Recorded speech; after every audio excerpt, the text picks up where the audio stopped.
Welcome to my YouTube channel Anveshika Andhra Pradesh. Last class లో మనం chromatic aberration అంటే ఏంటి, క్రోమాటిక్ అబరేషన్ ఏ విధంగా ఫార్మ్ అవుతుంది and different types of chromatic aberrations గురించి నేర్చుకున్నాం.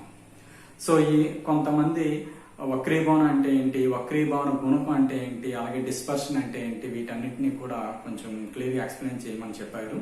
సో ముందు అవి నేర్చుకున్న తర్వాత మనం ఈ టాపిక్ ని కంటిన్యూ చేద్దాం. So first of all, what is refraction? వక్రీభవనం అంటే ఏంటి? కాంతి కిరణం అనేటటువంటిది ఒక యానకోణం నుంచి రెండో యానకోణం ప్రవేశించినప్పుడు ఈ రెండు యానకాల సరిహద్దు వద్ద వంగి ప్రయాణం చేస్తుంది.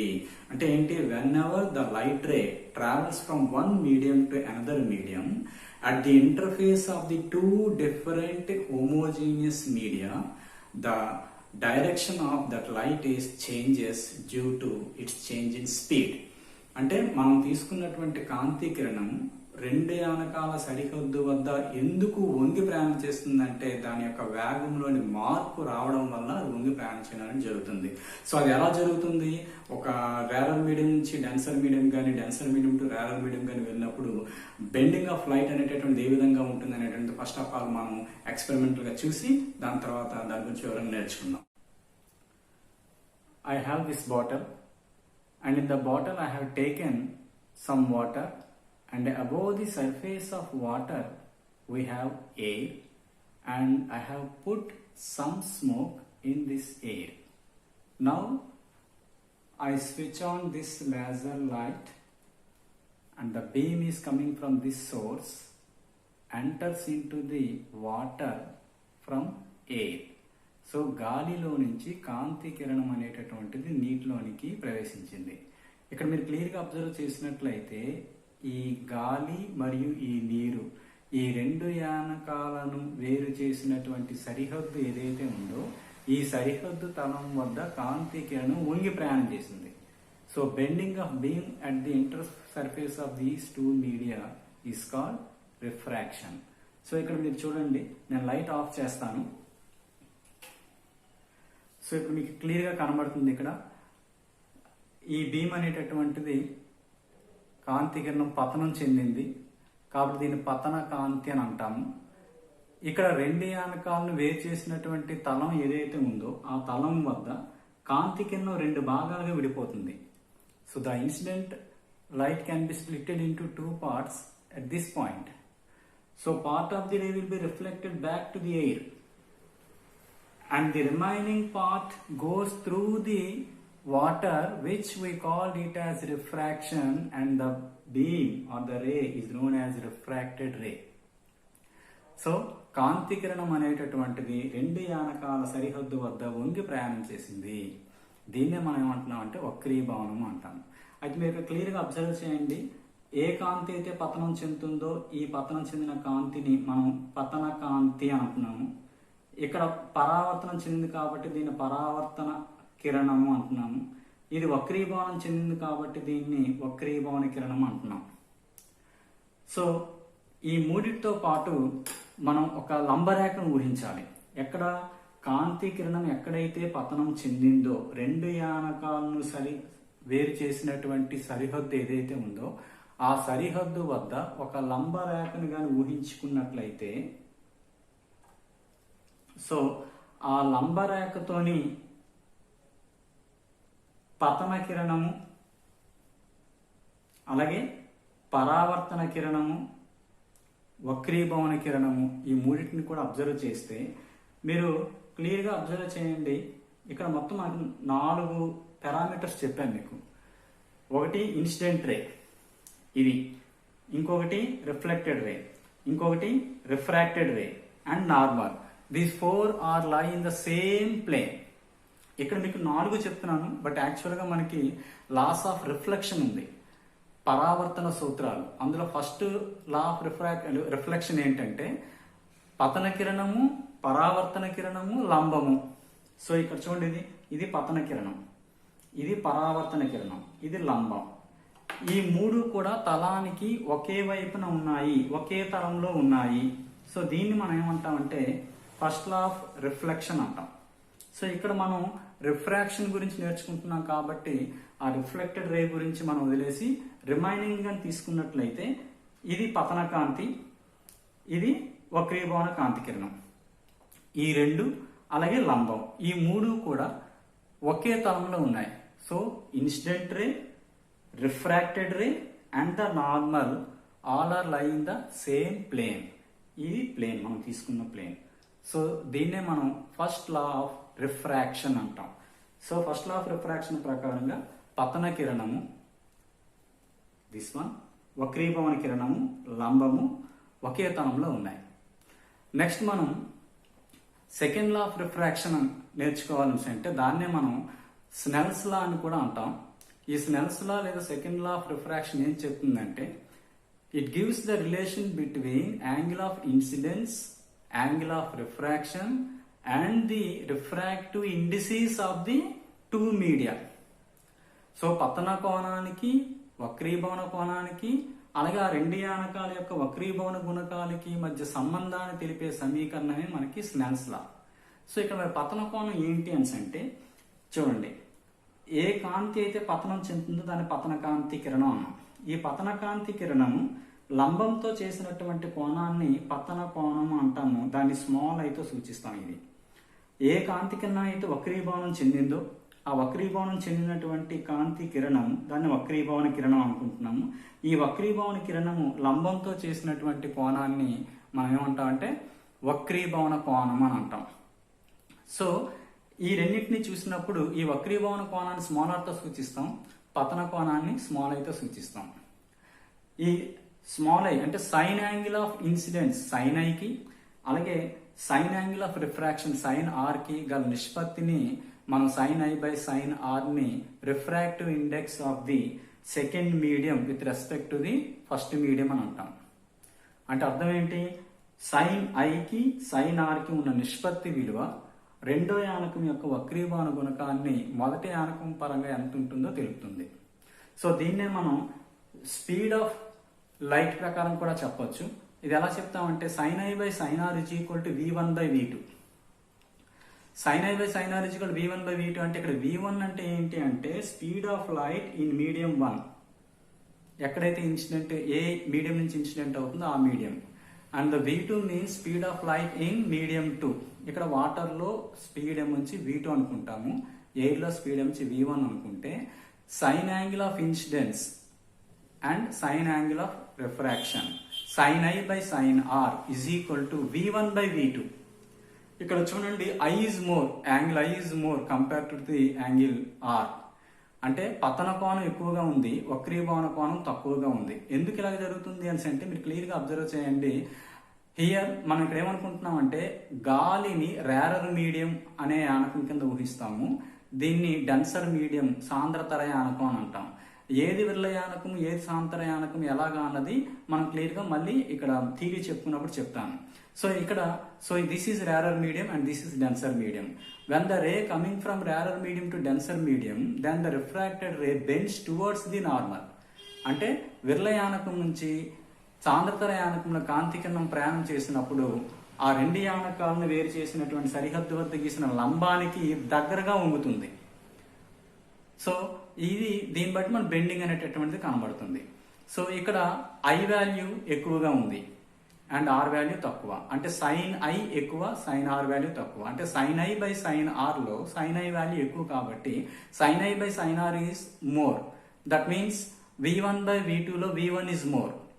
సో V1 ఈజ్ మోర్ అంటే V1 ఎక్కువ. అంటే దాని అర్థం ఏంటి, V1 means speed of light in air, అంటే గాలిలో కాంతి వేగం ఎక్కువ. సో మిగతా యానకాలతో పోలిస్తే గాలిలో కాంతి వేగం ఎప్పుడు ఎక్కువగానే ఉంటుంది. ఏదైనా డెన్సర్ మీడియంలో కాంతి వేగం ఎప్పుడు కూడా తక్కువగానే ఉంటుంది గాలిలో కంటేను. ఇదే మనకి రిఫ్రాక్టివ్ ఇండెక్స్ అనేది చెప్తుంది. రిఫ్రాక్టివ్ ఇండెక్స్ అనేటటువంటిది మనకి ఏం చెప్తుంది అంటే ఒకవేళ రిఫ్రాక్టివ్ ఇండెక్స్ అంటే వక్రీభవన గుణకం మ్యూ అనేటటువంటిది ఎక్కువగా ఉన్నట్లయితే దాంట్లో కాంతి వేగం తక్కువ అని అర్థం. ఒకవేళ వక్రీభవన గుణకం వాల్యూ తక్కువగా ఉందనుకోండి అప్పుడు దాంట్లో కాంతి వేగం అనేటటువంటిది ఎక్కువగా ఉంటుందని అర్థం. సో ఈ ఎక్స్పెరిమెంట్ నుంచి మనకు తెలిసింది ఏంటంటే when the ray travel from rarer medium to denser medium then the refracted ray bends towards the normal. అలా కాకుండా రే అనేటటువంటిది డెన్సర్ మీడియం నుంచి రేరర్ మీడియంలోకి వెళ్ళింది అనుకోండి అంటే అర్థం ఏంటి, వాటర్లో నుంచి ఎయిర్లోనికి ప్రవేశించింది అనుకోండి, అప్పుడు ఏమవుతుంది, ఇది మనం ఇప్పుడు అబ్జర్వ్ చేయాలి.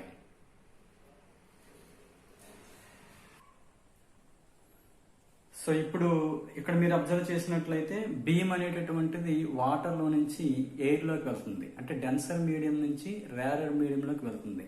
ఇక్కడ కూడా బీమ్ అనేటటువంటిది బెండ్ అయ్యి చూడండి, ఈ విధంగా పతనం చెందింది. ఇక్కడి నుంచి పతనం చెందింది కాబట్టి ఈ పతన చెందినటువంటి కిరణాన్ని పతన కిరణం అంటాము. రెండు యానకాల సరిహద్దు వద్ద అదేమైంది, వంగి ప్రయాణం చేసింది. సో ఆ విధంగా కాంతి కిరణం అనేటటువంటిది ఒకటో యానకం నుంచి రెండో యానకంలోనికి ప్రవేశించినప్పుడు రెండు యానకాల సరిహద్దు వద్ద వంగి ప్రయాణం చేయడాన్ని వక్రీభవనం అంటున్నాం. ఇందాకలా రేరర్ టు డెన్సర్ మీడియం, ఇప్పుడేమవుతుంది, డెన్సర్ మీడియం నుంచి రేరర్ మీడియంలోకి వెళ్తుంది.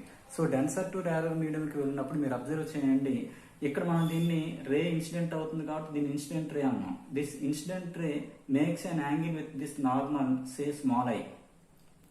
ఈ నార్మల్తో చేసినటువంటి లంబంతో చేసినటువంటి కోణం పతన కోణం స్మాల్ ఐ అంటాం. ఇక్కడ వక్రీభవనం చెందినటువంటి ఈ కిరణము ఈ లంబంతో చేసినటువంటి ఈ కోణాన్ని మనం ఏమంటామంటే వక్రీభవన కోణం అంటాం.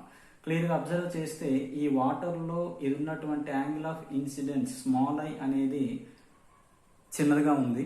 అదే ఇక్కడ ఎయిర్లో చూసినట్లయితే ఈ రిఫ్రాక్టెడ్ రే చేసినటువంటి angle of refraction denoted by the small letter small R, ఇది ఎక్కువగా ఉంది, ఇది తక్కువగా ఉంది, ఇది ఎక్కువగా ఉంది. సో డెన్సర్ మీడియంలో యాంగిల్ ఆఫ్ ఇన్సిడెన్స్ అనేటటువంటి తక్కువగా ఉంది, అండ్ రేరర్ మీడియంలో యాంగిల్ ఆఫ్ రిఫ్రాక్షన్ అనేటటువంటిది ఎక్కువగా ఉంది. ఇది ఇక్కడ మీరు క్లియర్గా అబ్జర్వ్ చేస్తే దాని అర్థం ఏంటంటే the refracted ray bends away from the normal, అంటే లంబానికి దూరంగా ఉండింది. సో కాంతి కిరణము డెన్సర్ మీడియం నుంచి రేరర్ మీడియంలోకి వచ్చినప్పుడు ఆ రిఫ్రాక్టెడ్ రే అనేటటువంటిది నార్మల్ కించి దూరంగా బెండ్ అవుతుంది.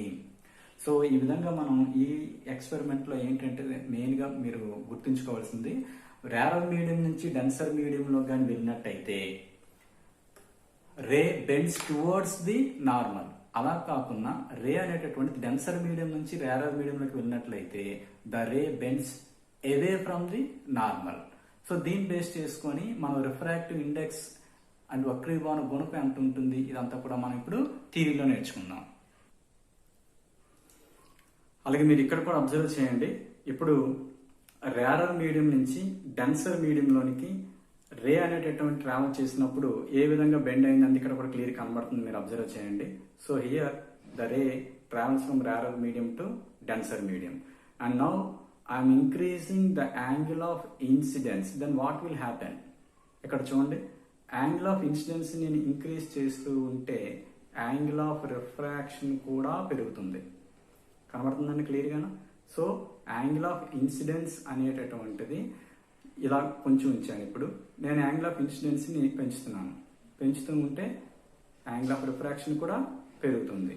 సో అలాగే ఇంకోటి మీరు ఇంకా అబ్జర్వ్ చేయాల్సింది ఏంటంటే refracted ray always bends towards the normal. ఎప్పుడు when the ray travels from rarer medium to denser medium.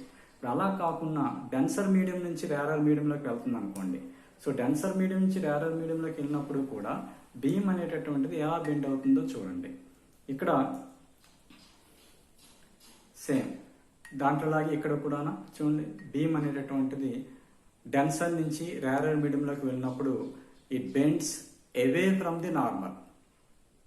క్లియర్గా మనకి రే అనేటటువంటిది డెన్సర్ మీడియం నుంచి రేరర్ మీడియంలోకి వెళ్తుంది. ఈ విధంగా డెన్సర్ మీడియం నుంచి రేరర్ మీడియంలోకి వెళ్ళినప్పుడు ఆ రిఫ్రాక్టెడ్ బీమ్ అనేటటువంటిది నార్మల్ నుంచి దూరంగా వంగి ప్రయాణం చేస్తుంది. So it bends away from the normal. ఇది మనం ఈ ఎక్స్పెరిమెంట్ నుంచి తెలుసుకున్నాం. సో మనం థియరీగా చూసినట్లయితే ఇప్పుడు కాంతి కిరణం అనేటటువంటిది రెండు యానకాల సరిహద్దు వద్ద ప్రయాణం చేయాలి. దీన్ని నేను రెండు యానకాల సరిహద్దు కింద తీసుకుంటున్నాను. ఇది ఒకటో యానకం, ఇది రెండో యానకం. ఒకటో యానకాన్ని మనం ఏమనుకున్నామంటే గాలి ఎయిర్ అనుకున్నాం. రెండో యానకాన్ని మనం ఏం తీసుకున్నాం, రెండో యానకాన్ని వాటర్. ఇప్పుడు కాంతి కిరణం అనేటటువంటిది రేరర్ మీడియం. ఎయిర్ని మనం రేరర్ మీడియం అనుకున్నాం, వాటర్ని డెన్సర్ మీడియం అనుకున్నాం. సో రేరర్ మీడియం నుంచి కాంతి కిరణం ఈ విధంగా పతనం చెందింది. సో ఏ కాంతి కిరణం అయితే పతనం చెందిందో దాన్ని మనం ఏమంటామంటే పతన కిరణము అంటాం. ఈ పతన కిరణం రెండు యానకాల సరిహద్దు వద్ద ఏ బిందువు వద్ద అయితే పతనం చెందిందో ఆ బిందువు వద్ద ఆ తలానికి లంబరేఖను గీయాలి. ఆ లంబరేఖతో దీన్ని నార్మల్ అంటాం. ఈ లంబరేఖతో చేసినటువంటి కోణాన్ని పతన కోణము స్మాల్ అయితే సూచిస్తాం. ఇక్కడ పతనం చెందినటువంటి కాంతి కిరణము రెండో యాన కోణానికి ప్రవేశించినప్పుడు వంగి ప్రయాణం చేస్తుంది. ఈ విధంగా వంగి ప్రయాణం చేస్తుంది. దీన్ని మనం ఏమంటామంటే రెండో యానకంలో వక్రీభవనం చెందింది అంటున్నాం కాబట్టి దీన్ని మనం వక్రీభవన కిరణము అంటాం.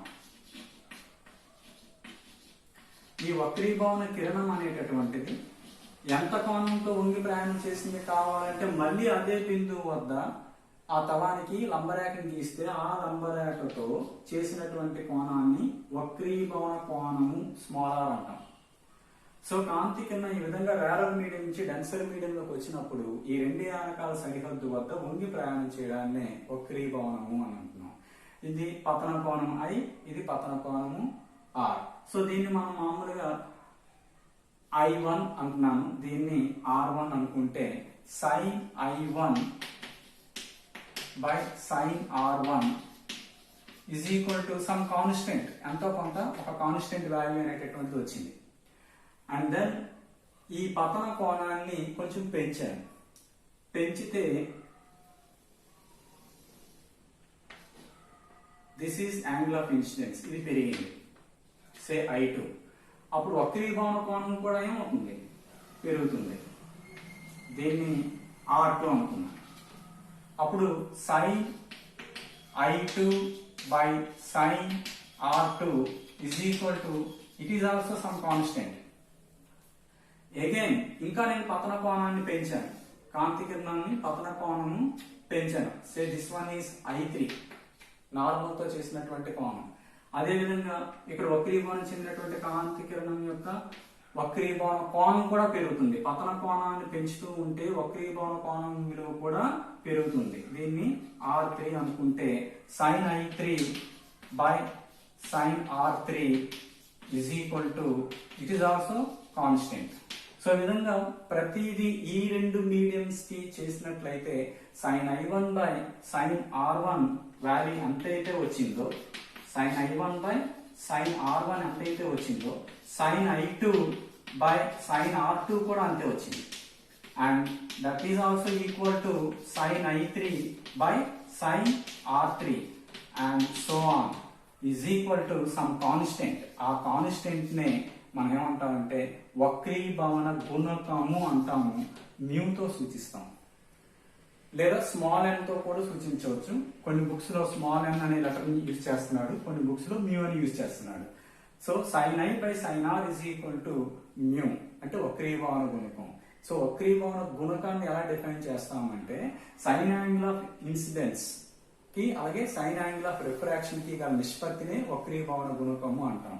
So refractive index is the ratio of the sign angle of incidence to the sign angle of refraction. So mu is equal to sin I by sin R. దీన్నే మనం స్నెల్స్ లా అని కూడా అంటాము, or second law of refraction అని కూడా అంటాం. అలాగే ఇక్కడ వేగాల పరంగా కూడా చెప్పినట్లయితే కాంతి కిరణం పతన కిరణం ఈ గాలిలో ప్రయాణం చేసినప్పుడు v1 వేగంతో ప్రయాణం చేస్తుంది అనుకోండి. అండ్ యానకంలో మనం తీసుకున్నటువంటి నీటిలో ప్రయాణం చేసినటువంటి కాంతి కిరణానికి వేగం v2 అనుకుంటే ఈ వేగాల తాలూకా నిష్పత్తి అనేటటువంటిది అంటే sin I by sin R అనేటటువంటిది sin I by sin R is equal to v1 by v2. అంటే దీని అర్థం ఏంటి, ఇక్కడ మీరు అబ్జర్వ్ చేయండి. when the ray travels from rarer medium to denser medium అయితే ఈ refracted ray towards the normal bend అవుతుంది. అంటే small r is small and small I is angle of incidence is more. దీంతో కంపేర్ చేస్తే పతన కోణం ఎక్కువ, అంటే sin I వాల్యూ ఎక్కువ. sin I ఎక్కువ అంటే అర్థం ఏంటి, v1 ఎక్కువ. అంటే v1 అంటే ఏంటి, గాలిలో కాంతి కిరణం యొక్క వేగం. సో గాలిలో కాంతి కిరణం యొక్క వేగం ఎక్కువ, యానకంలో కాంతి కిరణం యొక్క వేగం తక్కువ. సో ఇది వక్రీభవనము లేదా వక్రీభవన గుణకము. ఇక్కడ వక్రీభవన గుణకానికి మరో డెఫినేషన్ కూడా ఉంది. వక్రీభవన గుణకం mu is equal to C by V. Mu is equal to C by V. C అంటే ఏంటి? శూన్యంలో గాని గాలిలో గాని కాంతి వేగం సికి, ఏదైనా యానకంలో కాంతి వేగం బికి గల నిష్పత్తినే మనం వక్రీభవన గుణకం అంటాం. సో ఇక్కడ వక్రీభవన గుణకం తాలూకు మెయిన్ రోల్ ఏంటంటే, ఇది ఏం చెప్తుందంటే యానకంలో కాంతి యొక్క వేగం ఎక్కువగా ఉందా తక్కువగా ఉందా అనేటటువంటి చెప్తుంది. If refractive index is more than the velocity of light in that medium is less. అంటే వక్రీభవన గుణకం విలువ ఎక్కువగా ఉందనుకోండి, ఆ యానకంలో కాంతి వేగము తక్కువగా ఉంటుందని అర్థం. అదేవిధంగా మనం ఈ రిఫ్రాక్టివ్ ఇండిసెస్ ఈ వాల్యూస్ కానీ తీసుకున్నట్లే గాలిలో ఆ గాలి యొక్క వక్రీభవన గుణకం అనేటటువంటిది మ్యూ ఎయిర్ అనేటటువంటిది ఆల్వేస్ 1. అలాగే నీటి యొక్క వక్రీభవన గుణకాన్ని తీసుకున్నట్లయితే దీని యొక్క వక్రీభవన గుణకం value 1.33 or 4/3. And air glass తాలూకు వక్రీభవన గుణకం తీసుకున్నట్లయితే mu G is equal to 1.5 or 3/2. అలాగే రిఫ్రాక్టివ్ ఇండెక్స్ ఆఫ్ డైమండ్ కానీ తీసుకున్నట్లయితే ఆ డైమండ్ తాలూకు రిఫ్రాక్టివ్ ఇండెక్స్ అనేటటువంటిది అన్నిటికంటే ఎక్కువగా ఉంటుంది. దాని వాల్యూ 2.42. సో ఈ విధంగా ఈ వక్రీభవన గుణకాలను ఆధారంగా చేసుకొని ఏ యానకంలో కాంతి వేగం ఎక్కువగా ఉంది, ఏ యానకంలో కాంతి వేగం అనేటటువంటి తక్కువగా ఉంది అనేటటువంటిది మనకి తెలుస్తుంది. అయితే మనకి ఇక్కడ sin I by sin r is equal to refractive index of the medium. Which medium? అది కానీ మనం తీసుకున్నట్లయితే it gives the refractive index of the second medium with respect to the first medium. So కాంతి కిరణం అనేటటువంటిది ఒకటో యానకం నుంచి రెండో యానకంలోకి వెళ్ళేటప్పుడు మనం తీసుకున్నటువంటి ratio sin I by sin r అనేటటువంటిది రెండవ యానకం యొక్క వక్రీభవన గుణకాన్ని ఇస్తుంది with respect to the first medium. అంటే దాన్ని మనం μ21 అని రాయొచ్చు, లేదా μ2/μ1 అని కూడా రాయొచ్చు, లేదా దీన్ని మనం క్రాస్ మల్టిప్లై చేస్తే μ1 sin I is equal to μ2 sin r. దీన్ని మనం స్నెల్స్ లా అని అంటాం. సో ఇక్కడ మీరు అర్థం చేసుకోవాల్సింది ఏంటంటే sin I by sin r always gives the refractive index of the second medium with respect to the first medium. So air లో నుంచి వాటర్ లోకి వెళ్తే, అలా వాటర్ నుంచి ఎయిర్ లోకి వెళ్ళింది అనుకోండి, ఏదైనా సరే మీరు తీసుకోవాల్సింది అది మొదటి యానకం ఏదవుతుంది, దాంట్లో V1, రెండో యానకం అయితే V2. మొదటి యానకం త్వరగా రిఫ్రాక్టివ్ ఇండెక్స్ μ1, రెండో యానకం యొక్క రిఫ్రాక్టివ్ ఇండెక్స్ μ2 అనుకుంటే sin I by sin r అనేటటువంటిది μ2/μ1 ఇస్తుంది. సో ఇది మనకి రిఫ్రాక్టివ్ ఇండెక్స్. అయితే ఇక్కడ refractive index of the second medium with respect to refractive index of the first medium అన్నాం. దీన్నే మనం ఇప్పుడు మన ప్రాబ్లమ్స్ లో అట్లా కూడా ఇస్తూ ఉంటాడు. గాజు పరంగా నీటి యొక్క వక్రీభవన గుణకం ఎంత, లేదా నీటి పరంగా గాజు యొక్క వక్రీభవన గుణకం ఎంత, అలా కూడా అడుగుతూ ఉంటాడు. అంటే ఏంటి? Refractive index of glass with respect to water అని అడిగాడు అనుకోండి. అంటే అర్థం ఏంటి? దేన్ని అడిగాడు? గ్లాస్ తాలూకు రిఫ్రాక్టివ్ ఇండెక్స్ అడిగాడు. దేనితో పోలిస్తే? వాటర్ తో రిఫ్రాక్టివ్ ఇండెక్స్ ని పోలిస్తే. సో దాన్ని రాయడం ఈ విధంగా రాస్తాం, μg with respect to mu water, that is defined as μg by μw. μg ఎంతండి? μg వాల్యూ మనం 1.5 లేదా 3/2 హోల్ బై μw. అంటే refractive index of the water is 4/3. So ఇది ఎంత అవుతుంది? Refractive index of glass with respect to water is, ఇది పైకి వస్తే 9/8. సో ఈ విధంగా refractive index of glass with respect to refractive index of water is 9/8. అలా కాకుండా refractive index of water with respect to refractive index of glass అన్నాడు అనుకోండి, అప్పుడు కూడా అంతే సేమ్. దాన్ని ఎలా రాస్తాం మనం? రిఫ్రాక్టివ్ ఇండెక్స్ ఆఫ్ వాటర్ అడిగాడు కాబట్టి μw with respect to glass, so that equal to mu water by mu glass is equal to mu water ఎంతండి? 4/3 అండ్ మ్యూ గ్లాస్ ఎంతండి? 3/2. సో ఇది ఎంత అవుతుంది? 8/9. సో ఈ విధంగా మనం వక్రీభవన గుణకాన్ని ఎలా క్యాల్కులేట్ చేయొచ్చు అనేటటువంటి కూడా తెలుసుకోవచ్చు. సో ఈ వక్రీభవనము లేదా వక్రీభవన గుణకము అనేటటువంటి ఈ కాన్సెప్ట్ నుంచి మనకు తెలిసినటువంటి విషయాలు ఏంటంటే, కాంతి కిరణము రేరర్ మీడియం నుంచి డెన్సర్ మీడియంలోకి వెళ్ళినప్పుడు ఆ కాంతి కిరణం ఎప్పుడు కూడా నార్మల్ కి దగ్గరగా ఉంగుతుంది. రెండో పాయింట్ ఏమనుకున్నాం, డెన్సర్ మీడియం నుంచి రేరర్ మీడియంలోకి వెళ్తే నార్మల్ కి దూరంగా బెండ్ అవుతుంది. And μ1 sin i is equal to μ2 sin r or sin i by sin r is equal to, మనం మొత్తం అంతా కలిపి ఒక ఫార్ములా రాసుకోవచ్చు. sin i by sin r is equal to sin i by sin r is equal to μ2 by μ1 is equal to v1 by v2 is equal to c by v, v1 by v2. So ఈ formulas ఉపయోగించి మనం problems ఏమైనా సరే solve చేయడానికి ఉంటుంది. And ఇంకోటి ఏంటంటే వక్రీభవన గుణకం, ఇక్కడ మోర్ ది బెండింగ్, ఎక్కువగా బెండ్ అయితే దాంట్లో వెలాసిటీ తక్కువగా ఉంటుంది. సో ఇవి మనకి వక్రీభవనం అంటే ఏంటి, వక్రీభవన గుణకం అంటే ఏంటి అనేటటువంటిది. అదేవిధంగా మనం వక్రీభవన గుణకాన్ని ఆధారంగా చేసుకుని ఒక యానకం విర్ల యానకమా లేదా సాంద్రతర యానకం అనే విషయాన్ని కూడా చెప్పొచ్చు. అంటే ఏ యానకం తాలూకు వక్రీభవన గుణకం ఎక్కువగా ఉంటుందో ఆ యానకాన్ని సాంద్రతర యానకం అంటాం. ఏ యానకం యొక్క వక్రీభవన గుణకం విలువ తక్కువగా ఉంటుందో దాన్ని విర్ల యానకం అంటాం. మనం తీసుకున్న ఈ కేసులో ఇక్కడ ఎయిర్ తీసుకున్నాం, ఇక్కడ వాటర్ తీసుకున్నాం. ఎయిర్ తాలూకు రిఫ్రాక్టివ్ ఇండెక్స్ 1 అండ్ వాటర్ తాలూకు రిఫ్రాక్టివ్ ఇండెక్స్ 1.33. సో ఈ రెండింటిని నేను పోల్చినట్లయితే ఇది డెన్సర్ మీడియం అవుతుంది, ఇది రేరర్ మీడియం అవుతుంది. సో అయితే ఒకటి మీరు గుర్తుపెట్టుకోవాలి, ప్రతిసారి ఏ ఒక రేరర్ మీడియం ఏదైతే అయిందో అదే ప్రతిసారి రేరర్ మీడియం అవ్వాలని లేదు. ఎందుకంటే మనం తీసుకున్న రెండు యానకాలలో దేని యొక్క వక్రీభవన గుణకం తక్కువగా ఉంటుందో అది విర్ల యానకం అవుతుంది, దేనిదైతే ఎక్కువగా ఉంటుందో సాంతర యానకం అవుతుంది. ఫర్ ఎగ్జాంపుల్ మనం వాటర్ అండ్ గ్లాస్ రెండు తీసుకున్నాం అనుకోండి. వాటర్ తాలూకు రిఫ్రాక్టివ్ ఇండెక్స్ ఎంత 1.33 అండ్ గ్లాస్ కి ఎంత 1.5. సో గ్లాస్ తాలూకు రిఫ్రాక్టివ్ ఇండెక్స్ ఎక్కువ కాబట్టి ఇది సాంద్రతర యానకం అయింది.